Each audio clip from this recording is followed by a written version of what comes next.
Hi guys and welcome back again to the TechTech YouTube channel. Today we are going to take a look at one of the currently most affordable AMD's dedicated graphics card from their ongoing 300 series, the R7 360, this one being the Nitro model from Sapphire.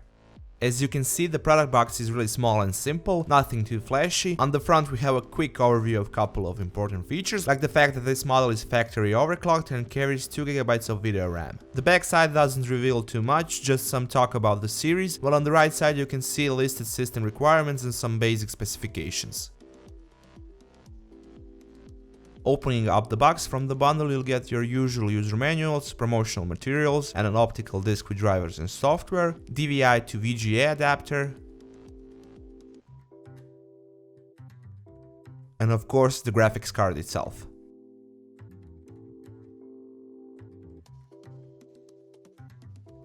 Taking a closer look at the card, right away you can recognize that familiar Nitro-style cooler design on the outside, especially with this what seems to be a silver metal insert which carries Sapphire's logo on the top part of the cooler's outer shell. The rest of it is made out of plastic together with a 90mm fan on the top, while the aluminum heatsink below it looks like it came from a reference version of the R7 360 model. Other than that, Sapphire has done some changes on the PCB with what seems to be an upgraded and better power design, and they even added an additional passive heatsink on it. Underneath all of that, the R7 360 hides a Bonaire-based GCN 1.1 GPU, and that's a more tamed version of it and not the full implementation of that architecture like the one seen on the R7 260X, for example. Basically, architecturally speaking, the R7 360 is an absolute clone of the now 2 years old R7 260, carrying 768 stream processors, 48 texture units and 16 ROPs, but with a tad higher clock speeds of the GPU and memory. Other than that, we have a pretty standard example of an R7 360 series model with one 6-pin PCI Express power adapter on the side, crossfire support without the need for a bridge connection, and a video output layout with one DisplayPort, one HDMI and one DVI.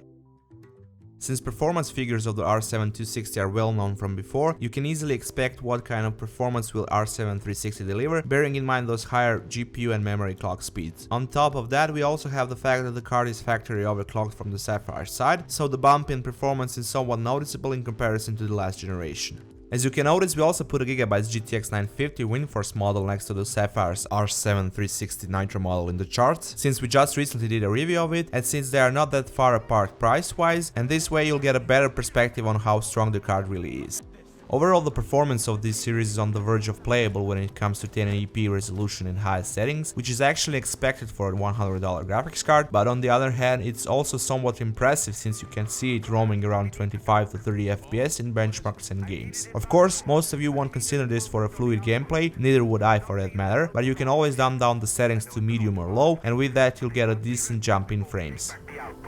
But Amina said the outpost is important, but our top priority should be the lives of those hostages. Looking at the low temperatures, the GPU is reaching around 70 degrees Celsius in peak, while you can expect around 60 to 65 degrees Celsius in games and very quiet operation. In idle, the card is dead silent since the Nitro series utilizes the 0 RPM fan mode, with temperatures of around 46 degrees Celsius, which is decent enough considering it's running completely passive.